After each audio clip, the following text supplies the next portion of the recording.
Oh, yeah. Okay, guys, we are recording.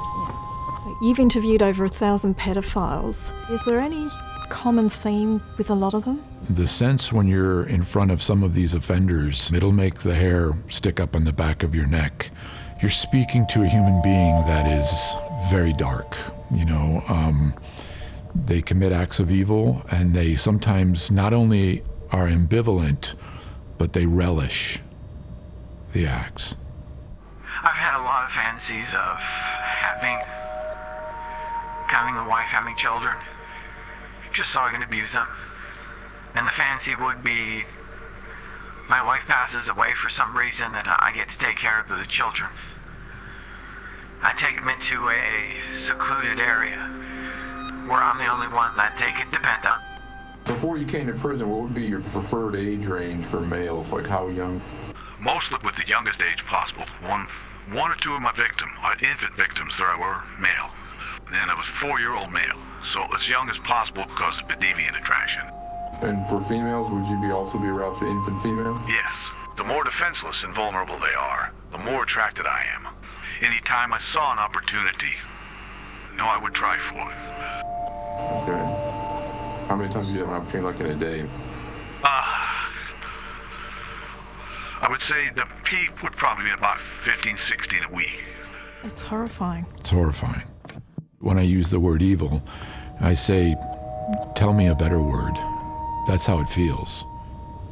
My name is Dr. Michael Bourke. I'm a clinical and forensic psychologist in America. The first part of my career was spent working with offenders in a federal prison, working in a sex offender treatment program, where I was evaluating them and treating them for the court system. The second part of my career was with the United States Marshal Service, where I was helping to investigate and apprehend those offenders and bring them back in front of a judge. You've studied the minds of these child sex offenders for years. Why is it important to get inside their minds? One of the things I've learned about working with individuals who have a sexual interest in children is that there isn't just one typology. There's not, one reason why people commit these acts of harm. There's different motivational pathways, and pedophilia is the one that a lot of people know about. But we also have sadists, and we have psychopaths, and we have individuals we call hedonistically indiscriminate.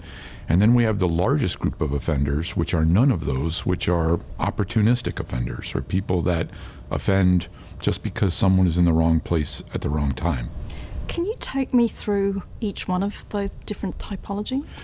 Sure. So the first type is the one that most people know about, which is pedophilia.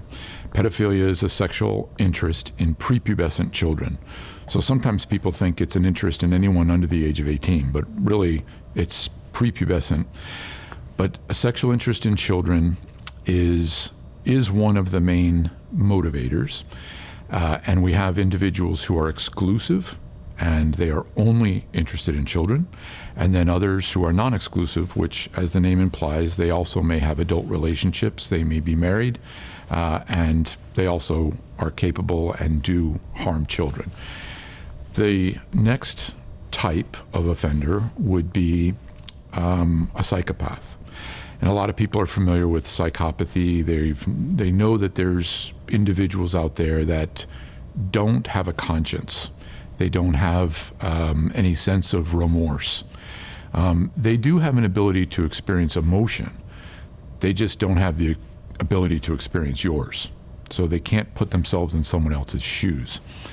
And they are essentially, there's no moral compass. They're morally numb or empty. So sometimes they will offend against a child. The words that they will often describe to me is, it was interesting. It was fun. It was different. But that's not necessarily their primary motive. It's just something that's interesting. The next would be the hedonistically indiscriminate. It used to be called polymorphous perverse back in the old days. And these are individuals that are pretty much into anything. They're willing to try anything. They explore all kinds of, aspects of sexuality, and their images and videos on their computers will reflect a vast array of sexual interests. And then the last is the sadists. And sadists, many people think that is someone who is aroused by inflicting pain, like physical pain. And that is true in part. They enjoy inflicting physical pain, but it's very fleeting. What they really want and what they really strive for is emotional pain or degrading or humiliating somebody. So if they can take a child who's very, very innocent, and they can, as one offender said, I wanted to destroy her soul. They wanted to corrupt and to harm this child for the rest of her life. Children are very exciting as victims just because that capacity for harm and that enduring harm is very exciting for a sadist. And so can you get a pedophile who's also a sadist? You can have a sadist who's also sexually interested in children, so that individual might be torturing children or might be, causing real egregious forms of harm. If you add a bit of psychopathy, now you have someone who doesn't have a conscience and there aren't any moral inhibitors.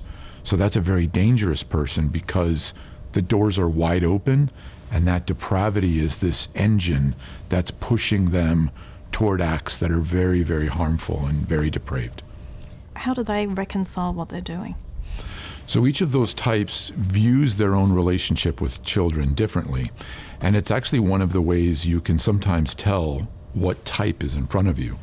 So pedophiles will generally see their relationship with the child as in positive terms. They will say that they love the child, that the relationship is positive, that what they did was healthy. So it's what we call a cognitive distortion. A psychopath will have a very different interpretation of that relationship. They don't particularly care if the child is harmed or the child is happy or sad or upset, or it's meaningless to them. And a sadist, the more the child is in distress, the more exciting it will be. So one way to put this is, if during the abusive act, if the child cried out in distress, the pedophile would be upset with himself. The psychopath, it wouldn't mean anything. It wouldn't change the behavior. It wouldn't, increase or decrease. To a sadist, the outcry would make him more excited, and it would increase the behavior. And in terms of these sexual predators on children, are most of them men? Most of the pedophilic acts are males. However, we have an issue with female pedophiles, generally are not reported as often. They fall out of the system at every step of the way. They're less likely to be indicted, less likely to be prosecuted, less likely to be arrested to begin with, less likely to be found guilty in a court of law, and less likely to receive any kind of substantive sentences. So we know that there are more female pedophiles than the records reflect, but nevertheless, there are many more males than female pedophiles out there. And most people think of pedophiles as these creepy people that they could spot a mile off, and they're a bit of an aberration. Or are they hiding in plain sight? What is that a myth? No, they're hiding in plain sight. Absolutely. They don't have horns or speak monster. People think, if somebody had a sexual interest in children, particularly my child, I would know right away. I would be able to tell. My maternal instincts would kick in, and I would, that protective instincts that we have as parents, or as, we think we're much more observant than we are, and that they would, that they would be easier to spot. In truth, they're the man or woman next door. They are the teachers of the year. They are great coaches. They are great surf instructors. They're in our society, and they are They're fitting in, and they are sometimes the last person you would ever think has a sexual interest in children. So they really blend in. They blend in, and they're not only blend in, but we talk about grooming children, that they're very adept at manipulating children. They're also good at manipulating us. They groom society. They groom that natural protective shield that we have around children, and they worm their way into those systems, and they're very, very good at it, and they're the last people that sometimes we suspect. And in terms of how pervasive they are there any stats on it? Because, again, as a society, we tend to think that they're one-offs. There's not many of them. Do we have any idea how big this is? Estimates range from 1% to 5% of society have some sort of sexual interest in children. That's a scary number. It is a scary number. People think 1%, well, that sounds very low, but it means out of every 100 people in that church or in that neighborhood or in your workplace, there's someone that has a sexual interest in children, and that's prepubescent children. If you include teenagers, that number grows again. So the numbers are very sobering, and most children are not abused by pedophiles. Most children are abused by opportunistic offenders. So even though we have this incredible number of people that do have a specific interest in children, we have many more people who would harm a child if the conditions were suitable. Do you think it's an epidemic? Never been asked that question before. Do I think it's an epidemic? I think the internet has allowed offenders to feed off of each other in a way that we haven't seen before, and in a way that's really scary. They're able to find like-minded individuals. They normalize their deviance. They support each other in basically support groups. They convince each other that it's okay to do what they're doing. They share intelligence. They give each other tips on how to groom children, on how to find children, on how to avoid detection from law enforcement. So there is an entire network that is facilitating more and more acts of harm and more egregious acts of harm against children. And yes, it's increasing at an almost exponential rate. Shannon McCool was the chief administrator for one of the biggest dark web internet sites for pedophiles back in 2013. It was called the Love Zone, and he's now in prison for decades. What type of offender is he? So McCool is also interested in very young children.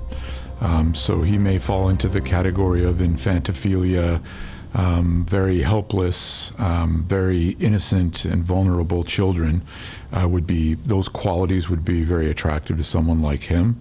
He also enjoys that status from being the administrator or someone who's at the top of this heap of other pedophiles around the world. These guys really like the notoriety, even though they're anonymous. They like this idea that they are in charge of spreading deviance and controlling and getting new information and new media all the time. And it's almost a high for them. They get very, very excited about the role that they play in something like that. When he was arrested, he said, "I'm glad you've caught me so I can stop." Do you believe it? Not really. Most of these guys, their deviance is very egocentric, which means they don't really see themselves as doing something morally abhorrent. They're able to justify and minimize and rationalize what they do in such a way that they can do this for the rest of their lives. He certainly wasn't taking any steps to turn himself in. So I doubt that relief is genuine at all. Any chance of rehabilitation? Someone like him, the prognosis is poor. Even if he does have some sort of remorse about what happened, which is doubtful, we don't really have a way to take someone like him and untwist all of those distortions, and he will remain at high risk for the rest of his life. So how have they changed? Were they previously loners? When I began working in this field 25 years ago, sex offenders were mostly loners. They were the lone wolves out there. They were possibly collecting images or photographing children at the playgrounds, but they were operating by themselves. They were, they didn't have these support systems that they have now online, and now with the internet, they're hunting in packs. So we don't have a lone wolf. We have a wolf in a pack, and they are strategic, they are vicious, and they are supporting each other as they hunt. That is horrifying. Yeah, it's horrifying, and we don't see an end right now. Technology sometimes moves faster than we can keep up, and law enforcement is in a constant chase. As a society, why is it important to discuss this? Because it's a topic that people shy away from. It's too unpalatable, it's unspeakable, it's abhorrent. Why is it important for us to discuss this and acknowledge that it's going on? It's important to discuss it because these crimes thrive in naivete and they thrive in secrecy. These are crimes that occur in darkness. And I don't mean physically, I mean in the darkness of ignorance, in the darkness that, for all the reasons you said, people don't like thinking about sex offenders. They don't like thinking about our most vulnerable population being at risk.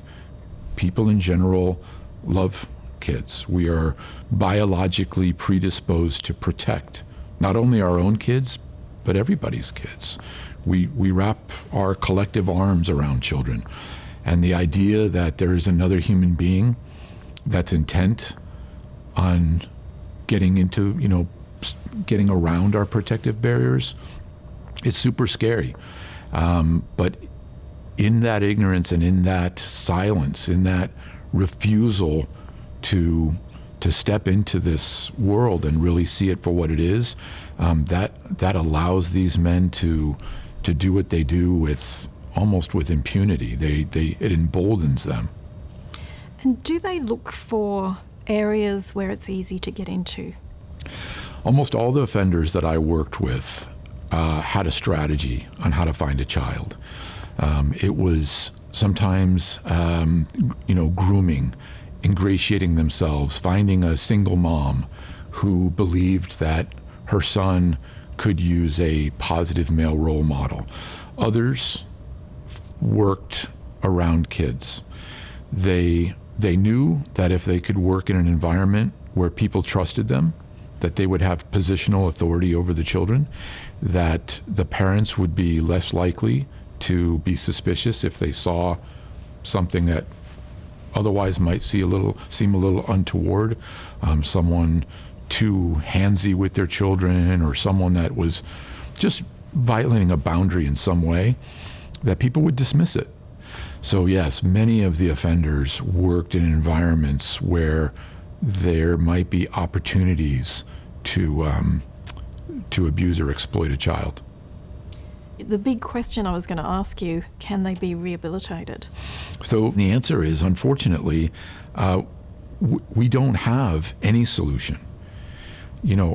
If we had a solution, if I knew how to cure someone or quote unquote rehabilitate them, I would do it.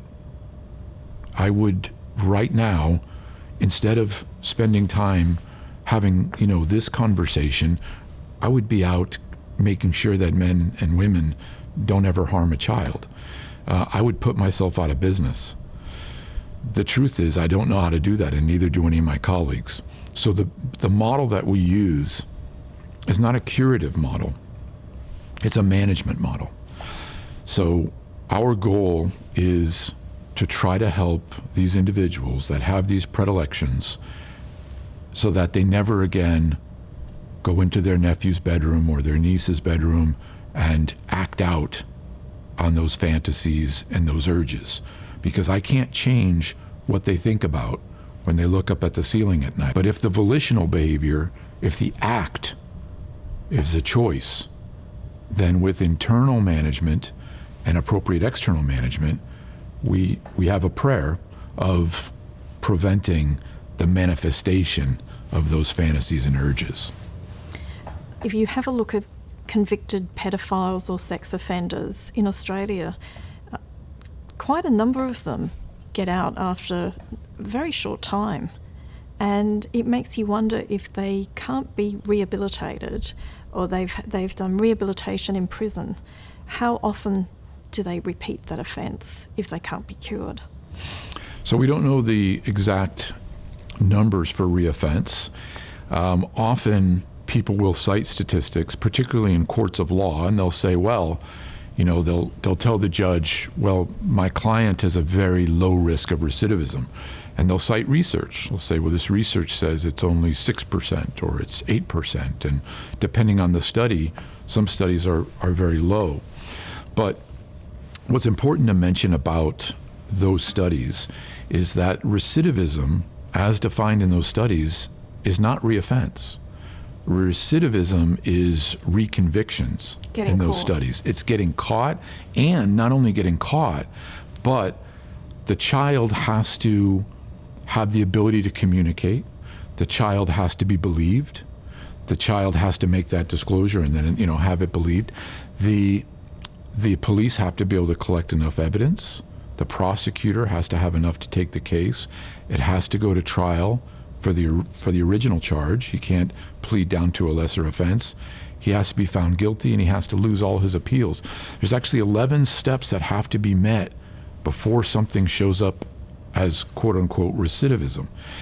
And we think that that number is less than 1% of total reoffenses.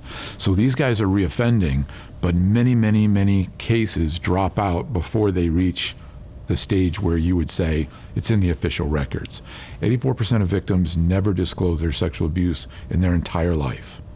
So we think we're capturing just a small amount.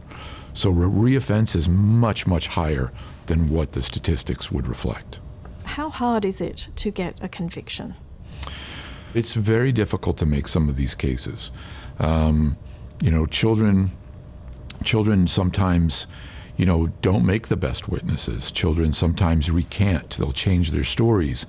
And, you know, the perpetrators count on that. They count on the fact that this child may come across as less than credible. Sometimes they actually target children who are known liars or are known attention seekers. And they do that specifically so that if the child ever makes an outcry, everyone around them will say, oh, well, this child tells tall tales. They're trying to, you know, get attention. So, you know, it depends on the case, but in general, these are very difficult cases to make. Why would a predator be drawn to working in childcare? Predators are drawn to childcare for the same reason that fishermen are drawn to the place where there's the most fish. They are looking for opportunities to prey on vulnerable children, and they're looking much like a lion would scan for game on the savannah. They're looking for vulnerability. They're looking for a child who's troubled, a child who's not well supervised, a child who seems more innocent or more, you know, susceptible to some of their grooming efforts, and sometimes they have to wait a little bit for that perfect prey to come along. So they put themselves in these prey-rich environments, and they wait. and when they find the right target, then they begin to move forward. And that grooming process is sort of a 2 steps forward and 1 step back. They're testing the waters, they're manipulating, they're watching to see if the adults around the child are, how protective are they, and they just continue to manipulate and move forward until they're able to exploit the child. We've also found in childcare there's about 75% of the industry are now for profit. A number of them are really big profit providers, listed companies, private equity, property developers. So the focus is really on the bottom line. So they're cutting corners. The predators are going to look for any prey-rich environment, any environment in which there's children, and then there's a decreased chance of being detected, right? So they're going to be looking for places where there's instant trust, and they also trade information online with each other. So once they find somewhere where the rules aren't enforced, or a system like childcare where people are getting away with all kinds of things, that goes viral in pedophilic networks. That information immediately goes out, and it's shared with like-minded individuals, and they start gravitating to these places. So there's an intelligence network that they're sharing with each other on where to go and how to avoid detection. Ashley Paul Griffith is one of Australia's worst pedophiles. He admitted to sexually abusing almost 100 children, and he's now in prison convicted of hundreds of charges. You've read a lot of documents on him. What type of sex offender is he? Yeah, Griffith is what we call a preferential pedophile, and he's also exclusive. And he doesn't have any kind of noteworthy history of relationships with adults. So he's someone that is very, very focused on a particular age group. And in this case, it's not only children, but it's very, very young children, infants up to toddlers. So he's an unusual type of pedophile in that once these children probably reach 4, 5, 6 years old, they're no longer attractive to him. It's possible that they would still be at risk. If he has access to younger children, he would move his targets down to, the next child in line, to harm, the youngest child possible.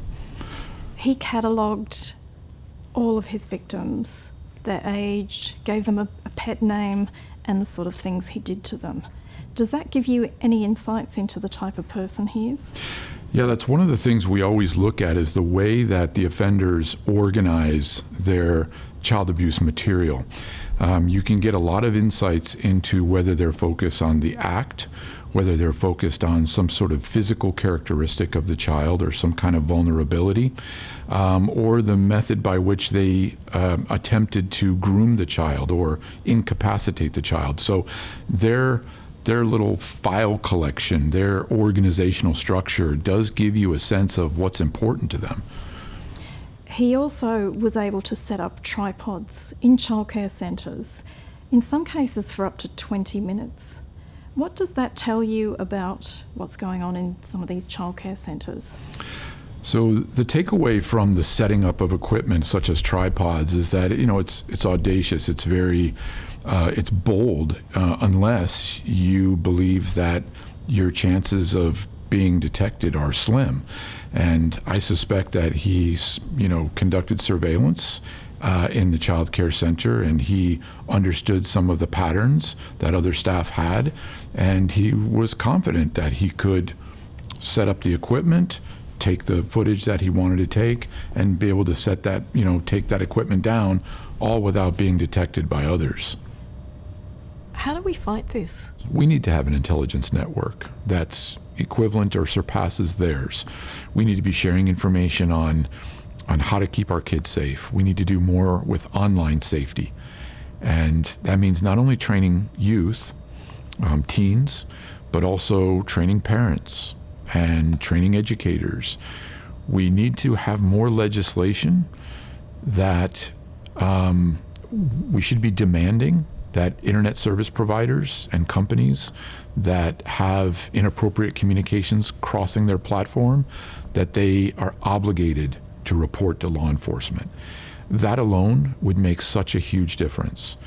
And we need to fully fund those investigators that are out there trying to do this work. The technology that we need to keep up with these guys, it's expensive, but it's not outrageous. But these task forces and these police departments, they need to be funded in order to keep up with these guys. When we look at the dark web, do you think with all the communication going on that they're egging each other on and it's escalating what they're doing?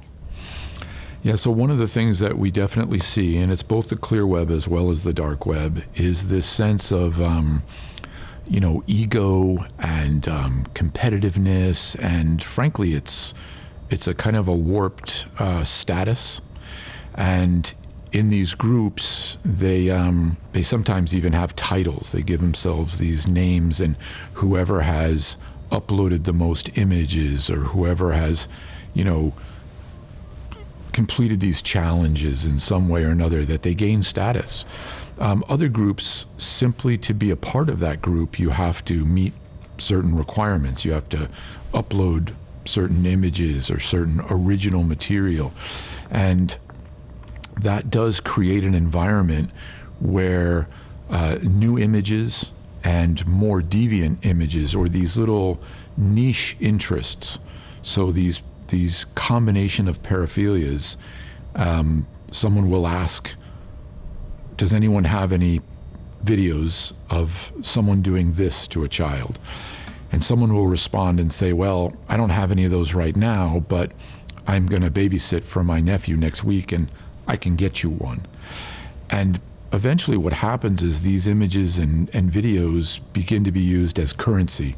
Some of them have the baby or the child hold a piece of paper with the handle and the date. What's that about? Yeah, that's to prove that the person who's trying to submit those images, it's to prove that they, in fact, were the ones that abused that child. And the date is that, that it just happened, so that it's proof that this is an original image. These offenders are really interested in having original material. They don't want someone to send them things that they've already seen before. There's a collecting element to this that's important for them as well. How do people become child sex offenders? Are they born that way, or does it develop during adolescence? Or have they been abused? Yeah, so that's one of the questions I get asked a lot. Where do they come from? How does someone that's otherwise, an upstanding member of the community, they're bright, they're high functioning, why would this person have a sexual interest in toddlers or teens or whatever? We don't know the answer to that. We don't know the etiology. One of the things that we do know is that it's not from being abused. So that's a very common myth. It shows up in courtrooms, it shows up in research, and it's generally people that haven't worked with offenders or haven't really read the research, because, the best estimates are that about 1 in 10 men have been sexually abused, and about 1 in 5 of sex offenders have been abused. And people say, well, that's twice the rate. It seems like that would be correlated.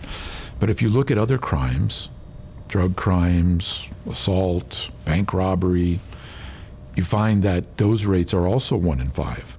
Is there a time when they start to show tendencies to be attracted to kids?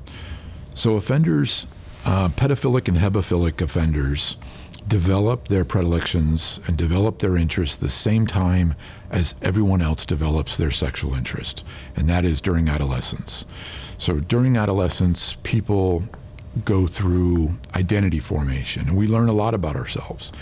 And That includes sexually. People, by the time they're 18 or 19 years old, people know if they're attracted to men or women, and they know certain features and characteristics of people that they're attracted to.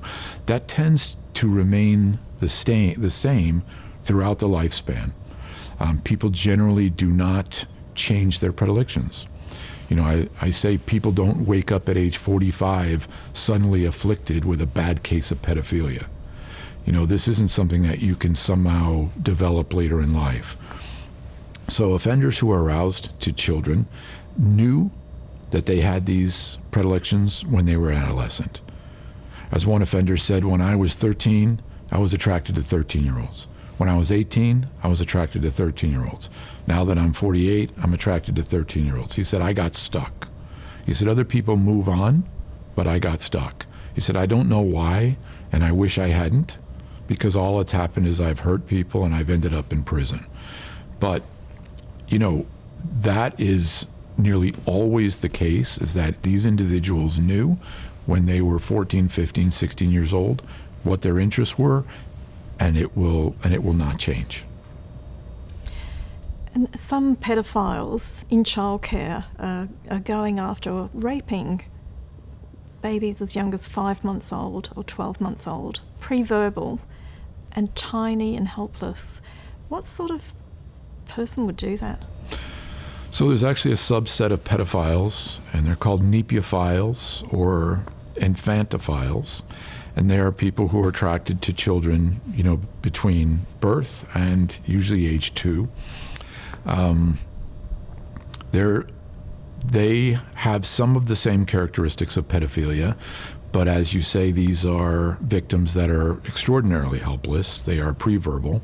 Well, that helps with disclosures. Any child that's younger than 3.5, between the memory issues and their ability to disclose, that's advantageous to the offender. But there is a very particular arousal that some of these nepiophiles have for infants.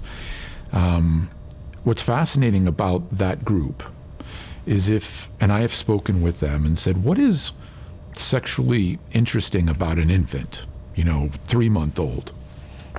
There's no secondary sexual characteristics. There isn't anything even particularly male or female about an infant. They're just little babies, right? And they'll say, what's arousing is the way the baby curled their finger or curled their hand around my finger, and the smell of the baby, and the softness of the skin, and the softness of the hair, and the way the baby cooed, and the eye contact. And if you have a conversation with a new mom, for example, a new mother or a new father, and you say, did you bond with your child?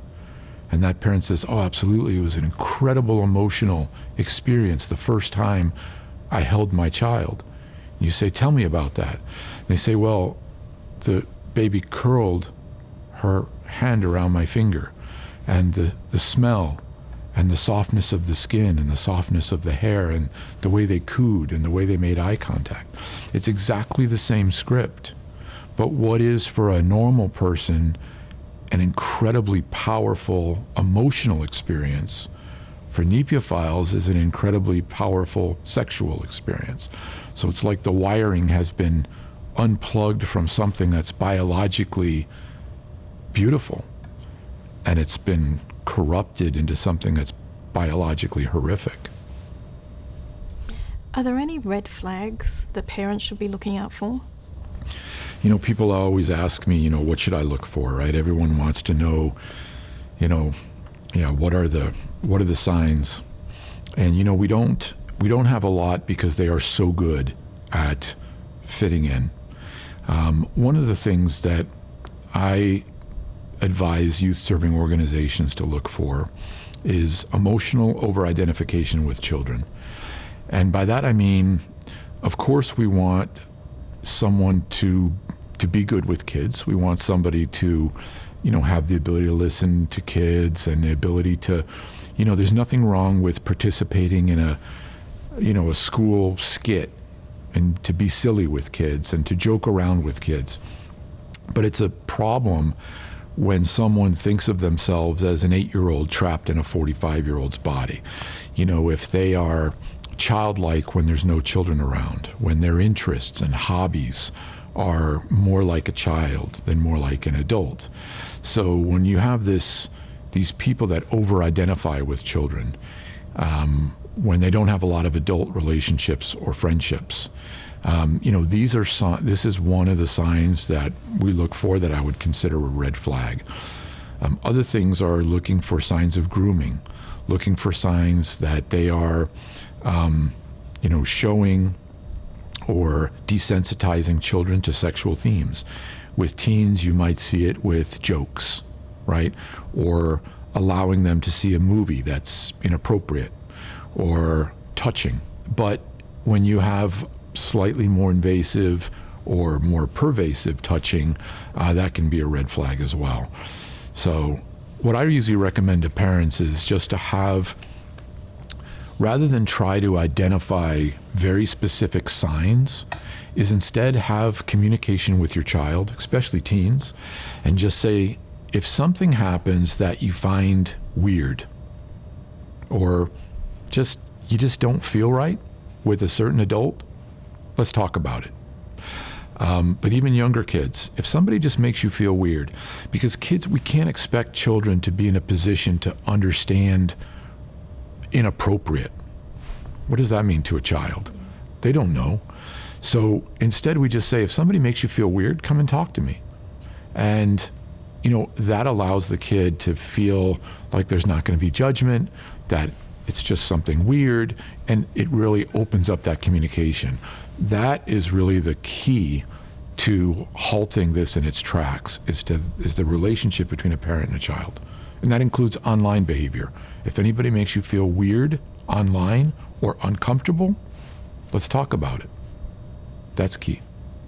It's not going to work if we ostrich and, you know, put our heads in the sand and just hope it's not in our backyards. It is in our backyards. Thank you.